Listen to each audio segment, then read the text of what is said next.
होलिका दहन के 4 दिन पूर्व फाल्गुन मास के शुक्ल पक्ष की इस एकादशी का नाम आमलकी एकादशी है। इन दिनों आंवले के वृक्ष में भगवान का निवास रहता है, इसलिए आंवले के वृक्ष के नीचे बैठकर भगवान की पूजा करने और आंवला खाने तथा दान करने का विशिष्ट महत्व है। ब्रह्मर्षि वशिष्ठ जी और महाराज मानधाता के मध्य संवाद के रूप में इस कथा को वर्णित किया।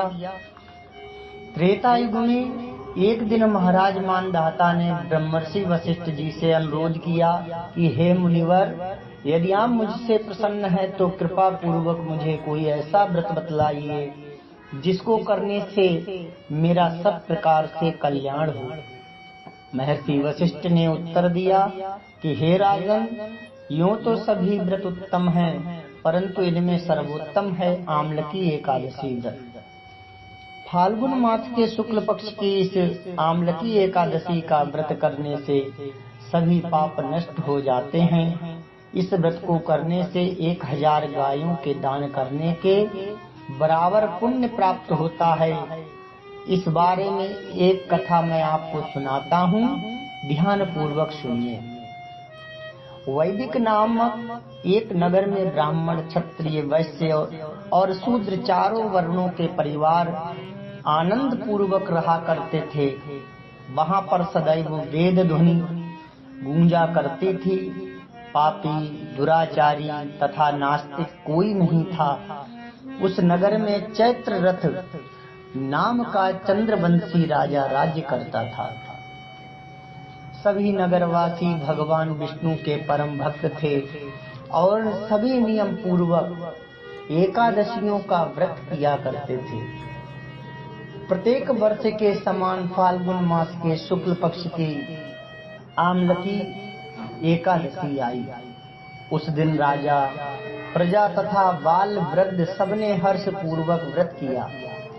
राजा अपनी प्रजा के साथ मंदिर में जाकर कुंभ स्थापित करके धूप, दीप, नैवेद्य, पंचरत्न आदि से धात्री अर्थात आंवले का पूजन करके इस प्रकार स्तुति करने लगा कि हे धात्री, आप ब्रह्मा जी द्वारा उत्पन्न हुए और समस्त पापों का नाश करने वाले हो, अतः आपको नमस्कार है।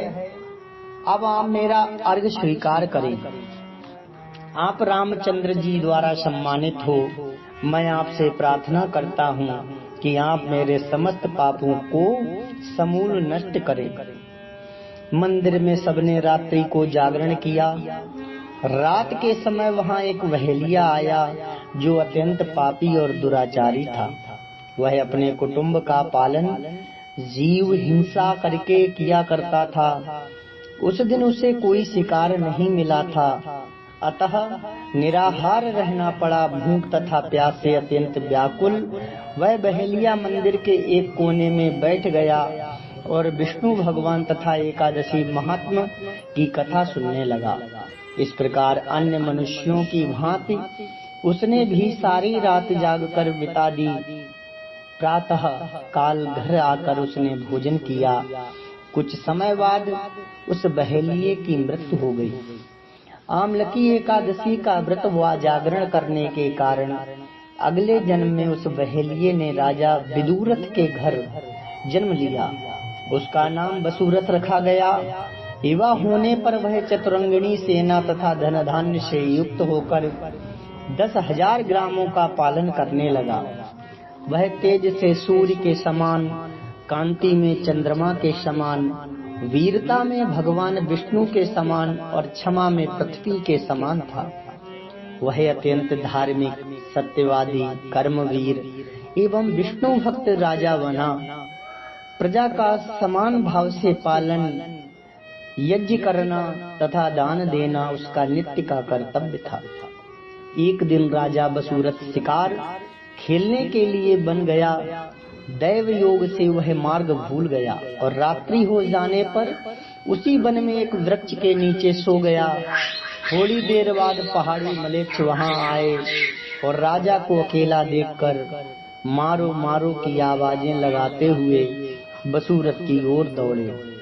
वे मलेच्छ कहने लगे कि इसी दुष्ट राजा ने हमारे माता पिता पुत्र पौत्र आदि अनेक संबंधियों को मारा है तथा देश से निकाल दिया है, अतएव इसको अवश्य मारना चाहिए। ऐसा कहकर वे मलेच्छ अस्त्रों का प्रहार करने लगे। अनेक अस्त्र शस्त्र राजा के शरीर पर गिरते ही नष्ट हो जाते और उनका बार पुष्पों के समान प्रतीत होता। अब उन मलेच्छों के अस्त्र शस्त्र उल्टा उन्हीं पर प्रहार करने लगे, जिससे वे घायल होने लगे। इसी समय राजा को भी मूर्छा आ गई। उस समय राजा के शरीर से एक दिव्य स्त्री उत्पन्न हुई। वह स्त्री अत्यंत सुंदर वस्त्रों तथा आभूषणों से अलंकृत थी, मगर उसकी भ्रुकुटी टेढ़ी थी और आंखों से लाल लाल अग्नि निकल रही थी।